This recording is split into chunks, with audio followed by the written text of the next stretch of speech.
आज हम विज्ञान के बढ़ते चरण पर निबंध लिख रहे हैं, यानी कि हम इस निबंध को किसी भी नाम पर लिख सकते हैं। देखो किस प्रकार, कौन सा नाम। देखो, यदि विज्ञान वरदान या अभिशाप आए तो भी इस निबंध को लिखेंगे तो सही होगा। विज्ञान की देन आए, चाहे विज्ञान और मानव, विज्ञान के चमत्कार, विज्ञान के बढ़ते चरण, इनमें से कौन सा भी नाम आए तो अब इस निबंध को लिखेंगे तो सही होगा। इस प्रकार आप निबंध लिख सकते हैं। तो यदि कौन सा भी आए, इस प्रकार निबंध लिखने पर सही होगा। तो देखो चलते हैं निबंध की ओर। तो निबंध को हम, इनकी रूपरेखा किस प्रकार लिखी गई है। देखो, प्रस्तावना विज्ञान के वरदान के रूप में, विज्ञान अभिशाप के रूप में, उपसंहार। तो सबसे पहले प्रस्तावना पढ़ने वाले हैं। तो देखो, आज हम विज्ञान के युग में सांस ले रहे हैं, यानी कि आज विज्ञान के बिना कुछ भी नहीं है। सांस का मतलब है कि देखो, दिन की शुरुआत हम विज्ञान के द्वारा कर रहे हैं ना। मोबाइल के बिना नहीं होती है दिन की शुरुआत, तो ये विज्ञान ही है। रात सोते हैं उससे पहले मोबाइल लेते हैं, टेलीविज़न देखते हैं, तो ये विज्ञान ही है। तो आज का युग विज्ञान का युग है। विज्ञान के युग में हम सांस ले रहे हैं। आज विज्ञान ने मानव जीवन के प्रत्येक पहलू को प्रभावित किया है। यदि हमारे पूर्वज अपनी कब्रों से उठकर आज की दुनिया को देखें तो उन्हें अपनी आंखों पर ये विश्वास नहीं होगा कि हम कभी इस दुनिया में निवास करते थे, यानी कि विज्ञान इतना आगे चला गया है। तो देखो, विज्ञान वरदान के रूप में किस प्रकार हमारी सहायता की है।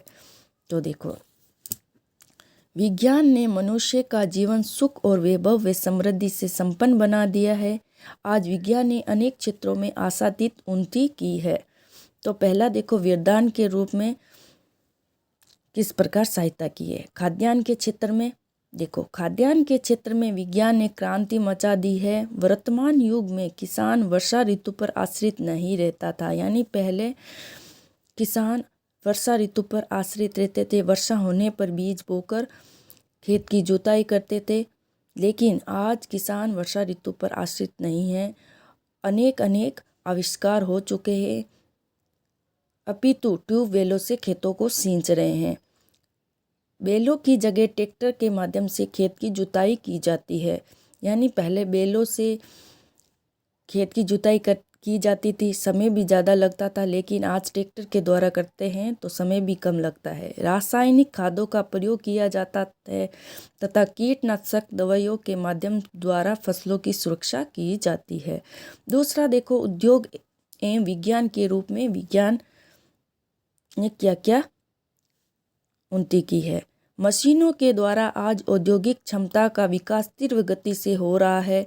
जो कार्य पहले 100 व्यक्तियों द्वारा होता था, आज मशीनों द्वारा हम कम समय में एक ही व्यक्ति ने पूरा कर लेता है। शिक्षा के क्षेत्र में विज्ञान की योगदान देखो, वर्तमान समय में टीवी, रेडियो तथा कंप्यूटर के माध्यम से शिक्षा दी जा रही है। चित्रपट पर प्रदर्शित राजनीतिक वार्ता, प्राकृतिक दृश्य, शैक्षिक कार्यक्रम शिक्षा के क्षेत्र में उपयोग सिद्ध हो रहे हैं। तो शिक्षा के क्षेत्र में विज्ञान ने इस प्रकार सहायता की है। चौथा देखो, आवागमन के क्षेत्र में विज्ञान के योगदान। प्राचीन समय में जब यात्रा की जाती थी तो बहुत कष्टप्रद होती थी, तनाव युक्त होते थे, लेकिन वैज्ञानिक आविष्कारों के द्वारा आज रेल, मोटर तथा वायुयानों के माध्यम से संपूर्ण विश्व की यात्रा कुछ घंटों में पूरा कर लेते हैं।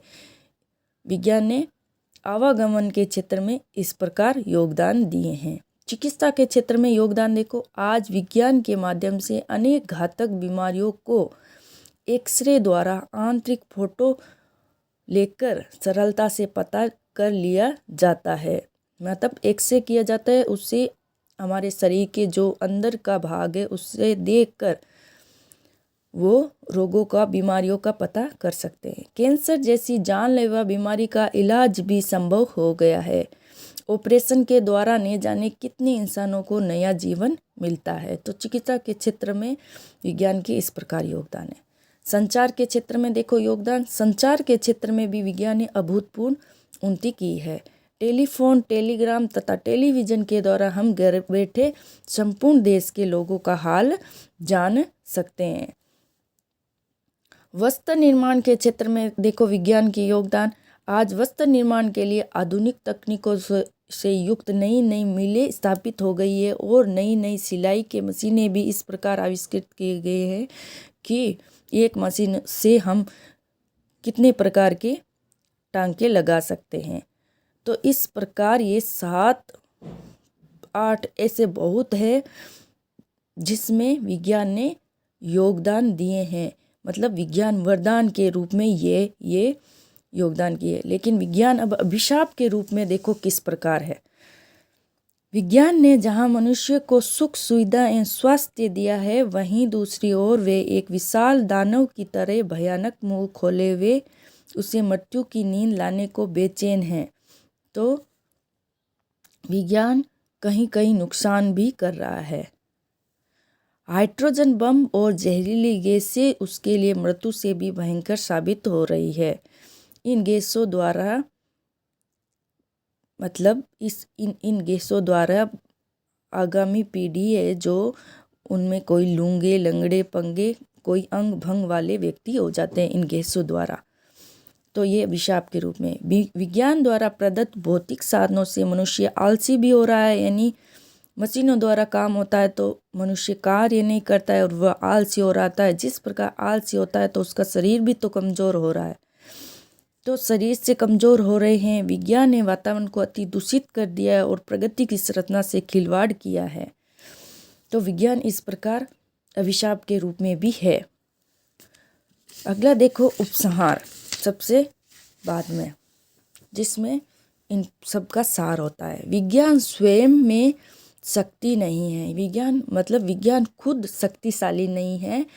शक्तिशाली मनुष्य के हाथों द्वारा हुआ है वो विज्ञान। वे मनुष्य के हाथों में आकर ही शक्तिशाली बना है, वे स्वयं शक्तिशाली नहीं है। उसका शुभ और अशुभ प्रयोग मनुष्य के हाथों में ही होता है, यानी मनुष्य ही उसका शुभ और अशुभ, सही और गलत उसका प्रयोग करता है। ईश्वर मनुष्य को ऐसी बुद्धि दी है कि वे मनुष्य के संहार के लिए इसका प्रयोग नहीं करे। यानी कि कहा जाता है कि मनुष्य यदि चाहे तो विज्ञान का प्रयोग सही जगह कर सकता है। उसे पता तो है कि कहाँ सही है, कहाँ गलत है, तो वो उसका प्रयोग सही ही करे, गलत जगह ना करे, जिससे मनुष्य को नुकसान नहीं पहुँचे, ऐसे कार्य करे। विज्ञान का प्रयोग सही जगह करें। Thank you for watching.